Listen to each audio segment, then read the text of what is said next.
My name is Jessica Darnell, and I asked to do this video because there is a lot of misinformation out there, and I wanted to make things right. So in 2020, I moved in with Claire Hall with my baby and my two daughters, and I moved out in 2022. I did trust her to move in because she was county commissioner.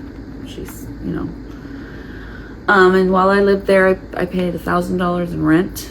And Ben Bloom did live there. He was residing there before I even moved in. And I didn't know he was a sex offender, and Claire didn't tell me about that.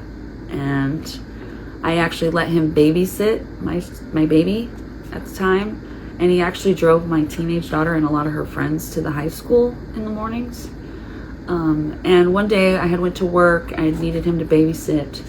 And I came home, and as soon as I walked in the door, he says, don't freak out. Jackson got hurt, but he fell on his toy. And so I kind of examined, looked at it. I wasn't sure. So I called his father, and his father was like, no. So I immediately went into the bedroom where him and Jamie Catherine were. And I said, what did you do to my son? And he straight ahead at the TV, wouldn't even look at me. And I told him, I said, you need to get out of here or I'm going to call the police.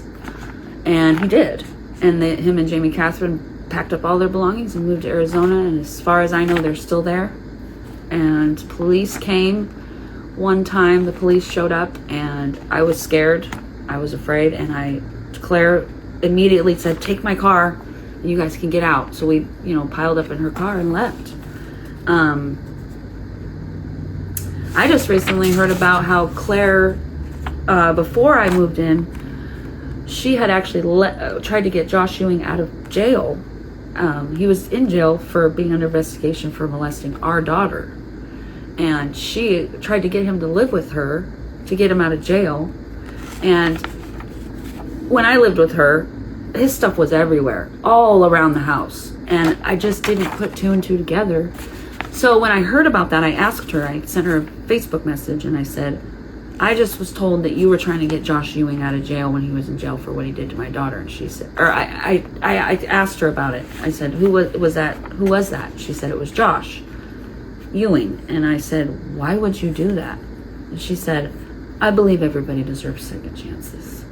And I haven't spoken to her since then. I really trusted Claire. I voted for Claire. I always stood up for her. I just didn't know the type of person that she was, and I did not think she would. I couldn't believe it when she told me. I was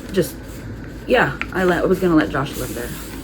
And that just proves that that's why she let Ben live there, because she believed he deserved a second chance. And I just wanted to get this out because I believe it's important for everybody to know that she does allow people like that to live in her home.